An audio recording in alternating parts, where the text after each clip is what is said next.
Big பாஸ்ல நம்மள காண்டேத்துற நிறைய பேரோட பிஹேவியருக்கு அவங்களோட தப்பு கிடையாது அப்படின்னு சொன்னா உங்களால அக்செப்ட் பண்ணிக்க முடியுமா? நார்சிசிஸ்டிக் பர்சனாலிட்டி டிசார்டர் இருக்கிறவங்க தன்னை பயங்கரமா காதலிப்பாங்க. தான் சொல்றது தான் கரெக்ட், தான் சொல்றது மட்டும்தான் நினைக்கக்கூடிய ஆட்கள். இவங்களுக்கு யாராவது ஒருத்தர் தன்னை பாராட்டிட்டே இருக்கணும் அப்படிங்கிற அர்ஜ் இருந்துகிட்டே இருக்கும். அதுக்காகவே பயங்கர டாமினேட்டிங்கா நடந்துப்பாங்க. மற்றவங்களை பார்த்து, ஏன் தன்னுடைய கணவன் மனைவி பசங்களை பார்த்து கூட அவங்களுக்கு எம்பத்தி அப்படிங்கிறது இருக்காது. அதனாலேயே அவங்க பயங்கர ரூடாவும் நடந்துப்பாங்க.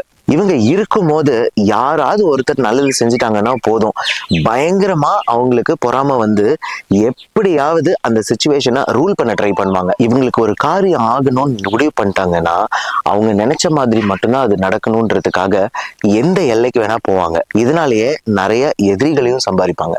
ஆனா வாழ்க்கை ஃபுல்லா ஒருத்தர் இதே மாதிரி இருந்தாங்கன்னா பிரச்சனை வரும்ல.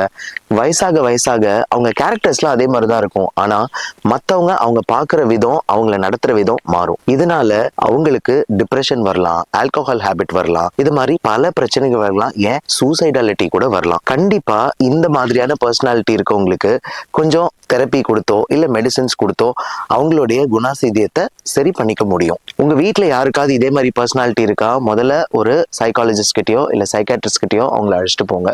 அவங்களுக்கு திருந்துறதுக்கு திருத்திக்கிறதுக்கு ஒரு வாய்ப்பு கொடுங்க.